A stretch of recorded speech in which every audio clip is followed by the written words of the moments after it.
मनापासून स्वागत आहे। तर दिवाळी फराळाला तर मी खूप दिवस झाले सुरुवात केलेली आहे आणि त्या रेसिपी बनवून मी तुमच्यासोबत शेअर करते रोज। आणि आजची माझी रेसिपी आहे बिना पाकाचे रव्याचे लाडू। तर महिनाभर टिकणारे हे लाडू मी आज तुमच्यासोबत शेअर करते। अगदी सोपी रेसिपी आहे। या रेसिपीमध्ये काही झंझट नाही, अगदी सहजपणे हे लाडू बनतात। खूप काही टेन्शन घ्यायची गरज नाही आणि लाडू हे बिघडणार पण नाहीत। पोटाने खाईल आणि तोंडात टाकताच विरघळणारे हे लाडू आहेत। तर ही रेसिपी तुम्ही नक्की ट्राय करा। चला तर मग आता आपण बिना पाकाचे रव्याचे लाडू बनवायला सुरुवात करूया। तर रव्याचे लाडू बनवण्यासाठी आपल्याला पहिल्यांदा रवा भाजून घेणं आवश्यक आहे।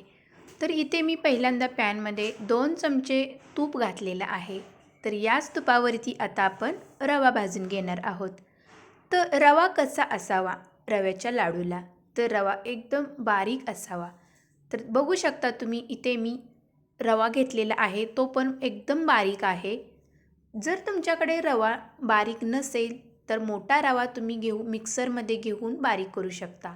तर इथे मी मोठी वाटी भरून रवा घेतलेला आहे। तर प्रमाण आहे रव्याचं अर्धा किलो। अर्धा किलोमध्ये मी आज तुम्हाला रव्याचे लाडू बनवून दाखवणार आहे। तर हा रवा आता आपण एकदम मस्त असा खरपूस सोनेरी रंगावरती भाजून घ्यायचा आहे। तर पहिल्यांदा जास्त तूप घालायचंच नाही, जेव्हा आपल्याला तूप लागेल तेव्हा आपण तूप घालून रवा भाजायचा आहे। थोडं थोडं तूप घालून रवा भाजायचा आहे। तर बघू शकता रव्याचा कलर चेंज होत आलेला आहे। तर गॅसची फ्लेम आपल्याला मीडियम ठेवायची आहे आणि कंटिन्यू आपल्याला रवा हलवत राहायचा आहे, म्हणजे मिक्स करत राहायचं आहे। कंटिन्यू आपल्याला असं मिक्स करत रवा हलवत राहिलं, भाजत राहिलं तर आपला हा रवा खाली लागणार नाही, एकसारखा भाजला जाईल। म्हणून ही एक छोटीशी टिप लक्षात घ्या। नंतर तुम्ही बघू शकता रवा इथे भाजलेला आहे। आपला पहिला रवा तुम्ही बघू शकता कलर त्याचा आणि आत्ताचा भाजलेला। तर अशा प्रकारे आपला इथे रवा भाजून झालेला आहे। तर मला इथे रव्याला 10 ते 12 मिनिटे लागलेले आहेत भाजण्यासाठी। थोडासा वेळ लागतो रवा भाजण्यासाठी, पण रवा भाजल्यानंतरच लाडू आपले छान होतात, म्हणजे खाताना ते कचकच लागत नाहीत। तर बघू शकता आता आपला रवा भाजून झालेला आहे, कलर चेंज झालेला आहे, ब्राऊन कलर आलेला आहे।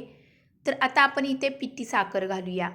तर पिठी साखर तुम्ही इथे घालू शकता तुमच्या आवडीने। तर मी इथे घालत आहे अर्धा किलो प्रमाणामध्ये इथे मी 250 ग्रॅम साखर घालणार आहे। तर 500 ग्रॅमला 250 ग्रॅम साखर ठीक आहे। जर तुम्हाला अजून घालायची असेल तर तुम्ही इथे साखर वाढवू शकता। तर पिठी साखर मी अशा प्रकारे इथे मिक्स केलेली आहे रव्यामध्ये गरम असतानाच, आणि 1 ते 1.5 तास आपल्याला अशीच ठेवायची आहे। गॅस बंद करायचा आहे। तर 1 ते 1.5 तासानंतर आपण बघणार आहोत ती रवा आता आपण पुन्हा एकदा मिक्स करून घेणार आहोत। साखर पूर्णपणे मिक्स झालेली आहे। तर असे केल्याने आपला रवा आणि साखर एकजीव होतो। आणि आता तूप घालूया आपण। तर आपल्या आवडीप्रमाणे आपण तूप घालायचं आहे, जसं बाइंडिंग होईल तसं। तर आता आपण तूप घालून मिक्स करून घेऊया। तर अशा पद्धतीने जर तुम्ही लाडू बनवले तर खूप छान होतात। तर आता आपल्याला बाइंडिंग हवं आहे, तर बाइंडिंग छान येण्यासाठी इथे मी मिक्सरचा वापर करणार आहे। तर मिक्सरच्या भांड्यामध्ये थोडं थोडं घालून बॅटर हे आपण बारीक करून घेणार आहोत। तर हे मिक्सरला आपण 5 ते 7 सेकंद फिरवून घ्यायचं आहे पल्स मोडवरती। तर अशा प्रकारे आपण सर्व इथे तूप घालून मिक्स करून घेतलेलं होतं, ते सर्व मिश्रण आपण इथे बारीक करून घेतलेलं आहे।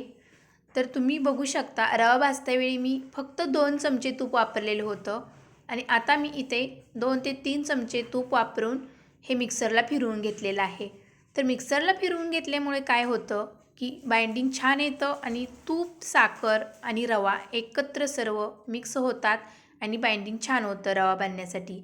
तर पुन्हा आपण सर्व मिक्स करून घेऊया। तर हे मिश्रण आपण मिक्सरला फिरवून घेतल्यामुळे रवा अगदी मस्त असा सॉफ्ट बनतो आणि रव्याचे लाडू छान होतात, अगदी ओटाने खाईल असे। तर बघूया आपल्याला लाडू बांधण्यासाठी परफेक्ट आहे का। तर थोडंसं तूप अजून लागणार आहे आपल्याला। तर थोडंसं तूप इथे मी 2 चमचे घातलेलं आहे। तर आता एवढ्या तुपावरच आपलं हे लाडू बनणार आहेत। तर नंतर मी घालणार आहे ते 1 ते 1.5 चमचा वेलची पावडर। तर स्वादानुसार इथे मी वेलची पावडर घातलेली आहे। तर आता आपण सर्व मिश्रण मिक्स करून घेऊया. तर तुम्हाला दिसतच असेल की मिश्रण हे एकदम ओलसर झालेलं आहे, बाइंडिंग छान येत आहे. तर अशा प्रकारे आपण हे मिक्स करून घ्यायचं आहे. तर लाडू बांधण्यासाठी अशी कन्सिस्टन्सी आपल्याला पाहिजे, म्हणजे परफेक्ट झालेलं आहे. तर आता आपण आपल्या आवडीप्रमाणे इथे ड्रायफ्रूट्स घालू शकता किंवा मनुके घालू शकता. तर इथे मी फक्त मनुके वापरत आहे. तर आता सर्व साहित्य इथे घालून आपलं मिक्स करून झालेलं आहे. तर लाडू बांधायला सुरुवात करूया. तर जेवढा तुम्हाला आकार हवा आहे लाडूचा, तेवढ्या आकारामध्ये तुम्ही लाडू बांधू शकता. तर बघू शकता अगदी गोल गरगरीत आणि मस्त असे रवाळ लाडू छान बांधता येतात. तर दुसराही लाडू तुम्हाला बांधून दाखवते. तर बाइंडिंग येणं महत्त्वाचं आहे. तर बाइंडिंग छान झालेलं आहे आपलं. तुपाचं पण परफेक्ट छान झालेलं आहे अगदी. आणि मस्त असे लाडू बांधता येतात, कुठेही फुटत नाही, अगदी सॉफ्ट लाडू बनला जातो आहे बघू शकता. तर तुपाचं पण परफेक्ट प्रमाण घेतलेलं आहे, साखरेचं पण आणि रव्याचं पण. तर अशा प्रकारे आपण इथे 2 लाडू बांधून घेतलेले आहेत. तर बाकीचे मी सर्व बांधून घेते. तर इथे आपले सर्व लाडू अर्धा किलोमध्ये तयार झालेले आहेत. अप्रतिम मस्त असे टेस्टी लाडू सॉफ्ट एकदम झालेले आहे, तुम्ही बघू शकता. कुठेही कोरडा दिसत नाही किंवा रवा पण आपला दिसत नाही. तर पूर्णपणे रवा आपला एकजीव तुपामध्ये झालेला आहे आणि टेक्स्चरही तुम्ही लाडूचं बघू शकता. जसे आपण बेसनचे लाडू बनवतो तसेच सेम दिसत आहे आणि टेक्स्चर पण तसंच आलेलं आहे.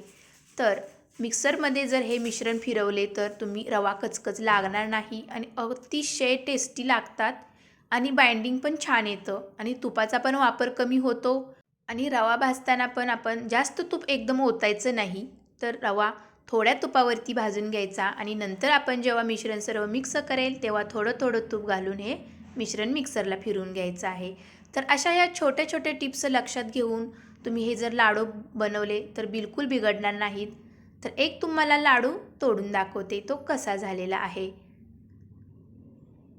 तर बघू शकता आतून टेक्स्चर कसं आलेलं आहे, अतिशय टेस्टी बनलेले आहेत. मस्त असे लाडू दिसत आहेत, ओटाने खाईल असे लाडू झालेले आहेत. तर ही रेसिपी तुम्ही पण नक्की ट्राय करा दिवाळीला. तर या रव्याच्या लाडूचे मी सर्व प्रमाण डिस्क्रिप्शन बॉक्समध्ये दिलेलं आहे, तिथे तुम्ही जाऊन बघू शकता. तरी पण मी एकदा अजून सांगते तुम्हाला की 500 ग्रॅम रवा घेतलेला आहे, 250 ग्रॅम पिठी साखर आणि 100 ग्रॅम इथे तूप लागलेलं आहे, म्हणजे 1 वाटी तूप लागलेलं आहे आणि वेलची पावडर स्वादानुसार आणि मनुका. तर असं प्रमाण घेऊन तुम्ही हे लाडू बनवू शकता. रेसिपी आवडल्यास लाईक शेअर सबस्क्राईब जरूर करा. भेटूया पुढच्या रेसिपीमध्ये. तोपर्यंत बाय बाय.